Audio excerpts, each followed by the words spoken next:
Rio Ferdinand was one of his generation's most talented and successful footballers. South London born and raised, he is part of a famous football family. His brother Anton had a decent career, and his cousin Les was one of the 1990s most dangerous strikers. As a youngster, he attracted plenty of attention, with his youth coach and mentor Dave Goodwin giving him the nickname Pele, thanks to his level of ability. He trained with Queen's Park Rangers, Millwall, Charlton and Chelsea, and confusingly Middlesbrough, before signing up with West Ham United. Before he committed to football though, he famously trained as a ballet dancer, something he credits with improving his flexibility and balance, two crucial aspects of his skill set as the definitive Rolls-Royce defender of his generation. At West Ham, he served his apprenticeship in an academy which also produced Frank Lampard, Joe Cole and Michael Carrick around the same time, an incredible fertile ground for development. The Hammers manager Harry Redknapp was fully prepared to back his young talents, putting them into the first team as soon as they were ready. Thus, at just 19 years old, Ferdinand had become a regular and was included in the 1998 World Cup squad, an unused substitute for whom Glenn Hoddle had big, long-term plans. Ferdinand himself is the first to admit that he was happy to seize upon the opportunities for distraction that presented themselves to a young footballer who'd never really had any money before. He had a well-earned reputation for enjoying the fruits of his labours off the pitch. But then came the moment which changed the direction of his career for the better, an £18 million move to Leeds United in 2000. He credits his leaving London as a turning point. As he told The Guardian in 2008, "I had time to sit and reflect and think, if I don't knuckle down now, when will I and what will I achieve?" And knuckle down he did. By the time the 2002 World Cup came around, he had made himself a key part of the side. Leeds United had reached the semi-finals of the Champions League, and Ferdinand's reputation was growing. The partnership he formed with Sol Campbell was one of the best things about that England side, and BBC pundits discussed whether Ferdinand now belonged in the world-class bracket. In the aftermath of that tournament, and as Leeds' financial mismanagement caught up with them, Ferdinand made the defining move of his career, signed for £30 million by Sir Alex Ferguson and Manchester United. The rest was history. Between 2002 and 2014, he played 455 times for the Red Devils, of which 444 were starts.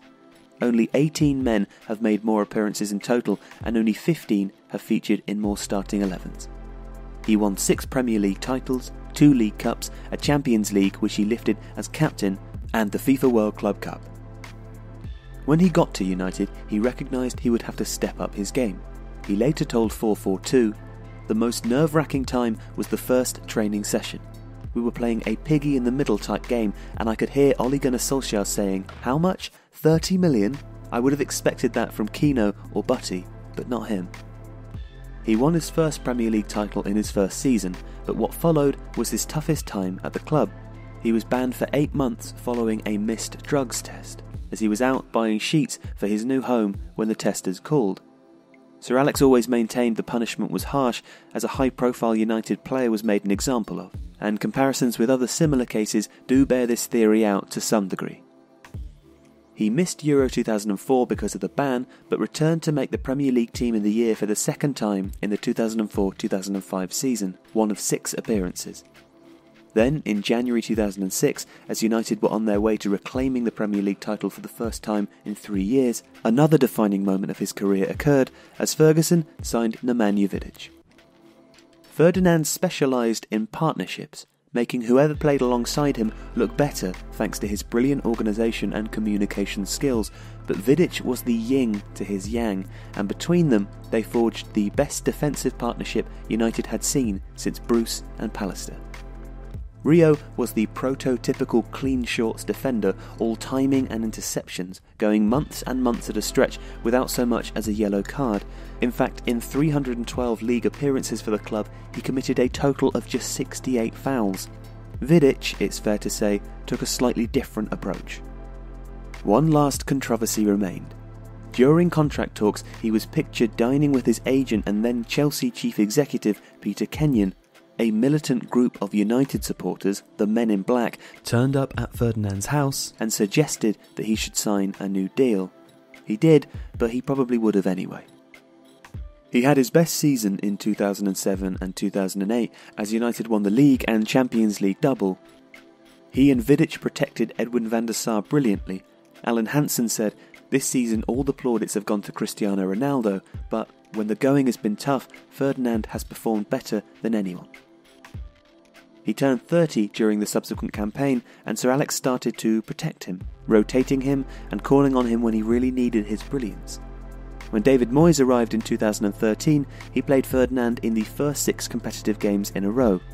Every United fan knew what would follow. Ferdinand's engine needed much more careful management by this point. The inevitable injury followed, and he left at the end of the campaign. It was a shame. Louis van Gaal could probably have used him.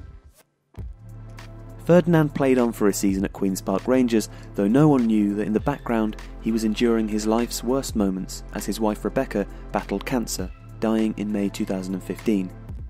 He retired in the wake of that tragedy and has since worked in football media, becoming one of the game's most incisive pundits. He's also proved to be a remarkable man, as if that proof were needed.